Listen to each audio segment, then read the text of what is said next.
ஓம் சாந்தி. சிவபாபா நினைவிருக்கின்றதா?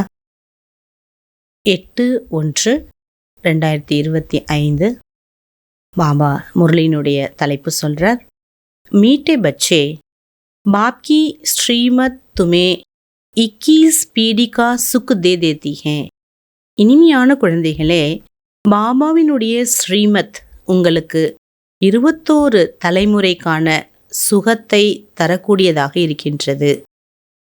இத்தனி न्यारी मत பாபா கே சிவாய் கோய் தே நஹி சக்தா. இப்படிப்பட்ட ஒரு தனிப்பட்ட ஒரு வழியை பாபாவை தவிர வேறு யாராலுமே நமக்கு கொடுக்கவே முடியாது. தும் ஸ்ரீமத் பர் சல்தே ரஹோ. ஆகையினால நீங்கள் பாபா கூறும் வழியின்படி எப்பொழுதுமே உங்களுடைய மார்க்கத்தை தக்க வைத்து கொள்ள வேண்டும். பாபா சொல்லக்கூடிய வழியின்படியே நாம் எப்பொழுதுமே நடக்க வேண்டும். 21 தலைமுறைக்கான சுகத்தை பாபா குழந்தைகளாகிய நமக்கு கொடுத்து கொண்டே இருக்கார். பாபா क्वेश्चन கேட்குறாங்க, अपने आप को राज्य तिलक देने का सहज पुरुषार्थ क्या है?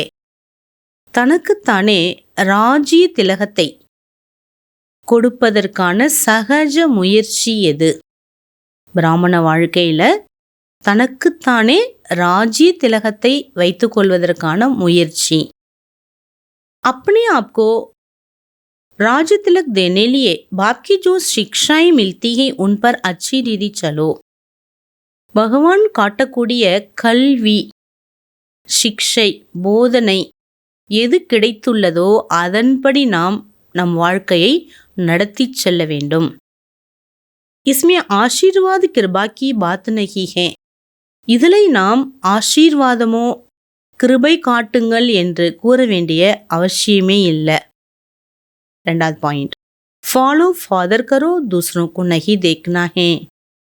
பாபாவை பின்பற்ற வேண்டும், மற்ற யாரையுமே பார்க்க வேண்டாம். मन मना भव. इससे अपने को आपे ही तिलक मिलता है. மனதை பாபாவிடம் செலுத்தினால் மட்டும் போதும். இதன் மூலமாக தனக்குத்தானே நீங்கள் ராஜ்ய திலகத்திற்கு உரிமையாளராக ஆக முடியும். पढ़ाई और याद की यात्रा से ही तुम बेगर टू प्रिंस बनते हो. படிப்பால மட்டுமே மற்றும் நினைவு யாத்திரையின் மூலமாக மட்டும்தான் நீங்கள் பெக்கரிலிருந்து பிரின்ஸாக ஆகின்றீர்கள். பாபா என்ன சொல்றார்? பாபா கொடுக்கக்கூடிய ஸ்ரீமத் படி நடக்கணும். ஃபாலோ ஃபாதர், அதாவது முக்கியமாக மற்ற யாரையுமே நம்ம பார்க்கக்கூடாது. யாரோடையும் நம்மளுடைய லைஃப் கம்பேர் பண்ணவே கூடாது. இது ரொம்ப ரொம்ப முக்கியமான ஒன்று. கீத் ஓம் நமோ சிவாய. ஆத்மாவாகிய நான் உங்களை நினைவு செய்கின்றேன். ஓம் சாந்தி. जब बाप और दादा ओम शांति कहते हैं तो 2 बार भी कह सकते हैं क्योंकि दोनों एक में हैं. இப்போ பாபா மற்றும் தாதா பிரம்மா பாபா இருவரும் ஓம் சாந்தி கூறுகின்றனரோ 2 முறை சொல்ல முடியும். இருவருமே சொல்ல முடியும். 2 முறை சொல்ல முடியும். ஏனென்றால் இருவரும் ஒருவருக்குள் உள்ளனர். அப்போ ஒருவர் சொல்லும்போது இருவர் சொல்றதாக மீனிங். அப்போ நம்மளும் பாபா ஓம் சாந்தின்னு சொல்லும்போது நம்மளும் என்ன பண்ணணும்? 2 பாபாவுக்கும் ஓம் சாந்தி சொல்லணும். ஏகே அவ்யக்த தூசராகே வியக்த தோனோ இக்கட்டாகே. ஒருவர் கண்களால் பார்க்கக்கூடியவர், மற்றொருவர் கண்களுக்கு புலனாகாதவர். இருவரும் ஒன்றாக இருக்கின்றனர். தோக்கா இக்கட்ட ஆவாஸ் பி ஹோத்தா.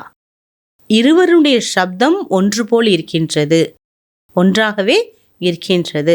அலக் அலக் பி ஹோ சக்தா. பிரம்மா பாபா தனியாகவும் பேசுவார். சிவபாபா எப்படி வாணி சொல்லும்போது பிரம்மா பாபா சைலன்ஸில் இருப்பார். சில நேரங்கள் அவ்வப்பொழுது என்ன பண்ணுறார்? பிரம்மா பாபாவும் பேசுகிறார். ஏக் வண்டர் ஹே. பாருங்க, இதுதான் மிகப்பெரிய ஒரு வண்டர். பிரம்மா பாபா சரீரத்தில் சிவபாபா இருந்தாலும் பேசுறது 2 பேர் பேசுறதையும் நம்மளால புரிந்து கொள்ள முடியும். இதுதான் ஒண்டர்ஃபுல்லான விஷயம். बाबा ने कल पहले भी कहा था, अभी भी कहते हैं, मैं इस साधारण तन में बहुत जन्मों के अंत में इनमें प्रवेश करता हूँ. கல்பத்துக்கு முன்பும் பாபா இதே தான் கூறியிருந்தார், இப்பவும் இதே தான் கூறுகின்றார். நான் சாதாரண உடலில் வெகு ஜென்மத்திலும் கடைசி ஜென்மமாகிய இவருள் பிரவேசித்துள்ளேன். இன்க ஆதார் லேத்தாகும். இவருடைய ஆதார் சப்போர்ட்டை நான் எடுத்திருக்கிறேங்கிறார். இவரோட சப்போர்ட் இல்லாமல் என்னால் ஒன்றும் செய்ய முடியாதுன்னு ஸ்ரீ பாபா சொல்கிறார். गीता में कुछ न कुछ ऐसा वर्षन है जो कुछ रियल भी है. கீதையில் கூட சில மகா வாக்கியங்கள் ரியல், உண்மையாக சத்தியமாகவும் இருக்குது. ये रियल अक्षर है मैं बहुत जन्मों के अंत में प्रवेश करता हूँ. இது சரியான மகா வாக்கியம் கீதையில் உள்ளது. நான் அதிக ஜென்மத்தினுடைய கடைசியில் நான் பிரவேசிக்கின்றேன். जबकि वानप्रस्थ अवस्था में ही इनके लिए कहना ठीक है. பிரம்மாவுக்கு எப்போ 60 வயது வானப்பிரஸ்தத்துக்கு வந்துடுறாரோ அப்பொழுதுதான் நான் வருகின்றேன், இதுதான் சரியானது. पहले पहले सतयुग में जन्म भी इनका है, फिर लास्ट में वानप्रस्थ अवस्था में है जिसमें ही बाप प्रवेश करते हैं. முதல்ல சத்தியுகத்தில் ஃபஸ்ட்டு பர்த் எடுக்கிறது பாபா தான், பிரம்மா பாபா. லாஸ்டில் அவர் தான் வானப்பிரஸ்த நிலைக்கு வரார், 84வது பிறவி. அப்பொழுதுதான் சிவ பரமாத்மா வந்து இவருக்குள் பிரவேசம் ஆகின்றார். तो इनके लिए कहते हैं ये नहीं जानते कि हमने इतने புனர்ஜனம் இல்லையே. அதனால தான் சிவ பாபா சொல்கிறார், இந்த இடத்துல சிவ பாபா பேசுகிறார், இவருக்கே தெரியாது இவர் எத்தனை பிறவிகள் எடுத்துள்ளார் என்று. நான் தான் வந்து புரிய வைக்கிறேங்கிறார். இதெல்லாம் ரொம்ப ஆழமான விஷயங்கள், சிந்திக்க வேண்டிய விஷயங்கள், ரொம்ப ரொம்ப அழகான விஷயங்கள், அர்த்தமுள்ள விஷயங்கள் ஒன்றுமே. இதை தான் நம்ம ஞானத்தை யதார்த்தமாக புரிந்து கொள்ளும் பொழுதுதான் நம்ம பாபாவையும் யதார்த்தமாக நினைவு செய்ய முடியும். சர்வகா சத்கதி தாத்தா பாப் ஏக்கி பார் ஆக்கர் மன்மனாபவ் கா மந்திர தேத்தே. அனைவருக்கும் சத்கதி வழங்கும் வள்ளல் ஒரு பாபா மட்டுமே ஒரு முறை வந்து மன்மனாபவ என்ற மந்திரம் தருகிறார்.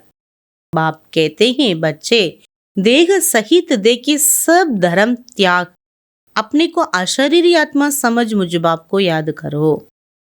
பாபா கூறுகின்றார், குழந்தைகளே, தேக சகிதம் முதல் தேக தர்மத்தை தியாகம் செய்து தன்னைத்தானே அஷரீரி ஆத்மா என்று புரிந்து என்னை நினைவு செய்யுங்கள்.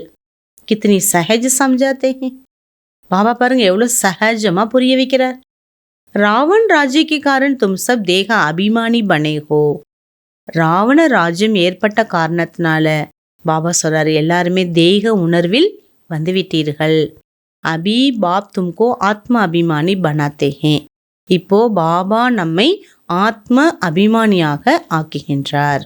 அச்சா, தாரணைக்கான முக்கியமான சாரம், அவினாஷி ஞான் தன்கா தான்கர் மகாதானி பன்னா ஹே. அழிவற்ற ஞான செல்வத்தை தானம் செய்து மகாதானி ஆக வேண்டும். जैसे ब्रह्मा बाबा ने अपना सब कुछ इसमें लगा दिया, ऐसे फॉलो फादर कर राजा में ऊंच पद लेना है.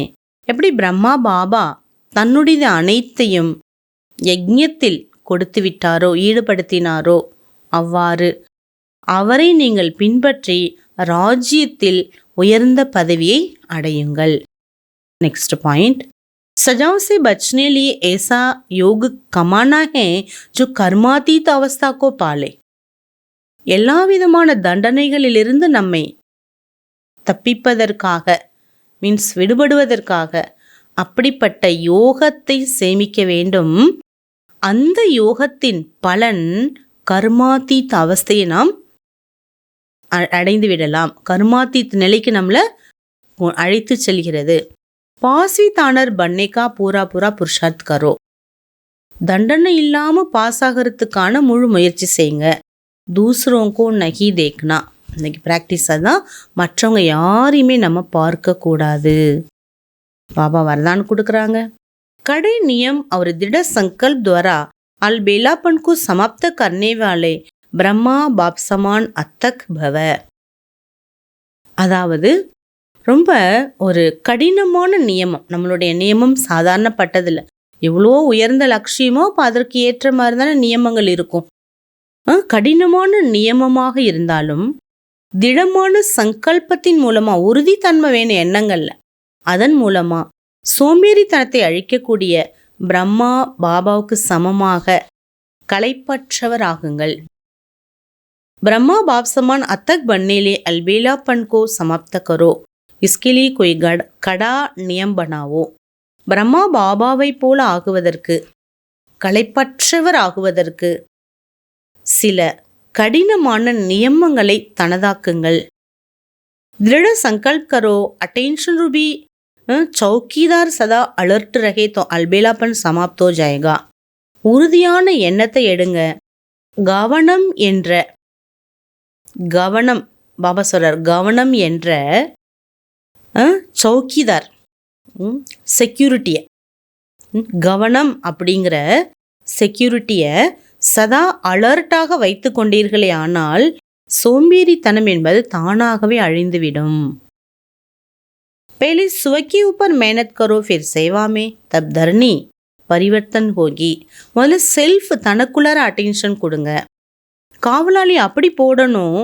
கவனம் என்ற காவலாளி முதல்ல தனக்குத்தானே சேவையில் எப்பொழுது ஈடுபடுத்தீர்களோ அப்பொழுது நீங்கள் இருக்கும் பூமியானது மாற்றம் அடைந்துவிடும். அபி சிரஃப் கர் லேங்கே हो जाएगा. इस आराम के संकल्प के டன்லப் கோ சோடோ. நம்ம என்ன பண்ணுறோம்? பாபா கவனக்குறைவுன்னு சொல்கிறார். அல்பேலா சோம்பேறித்தனம் கவனக்குறைவுன்னு சொல்கிறார் இல்லையா?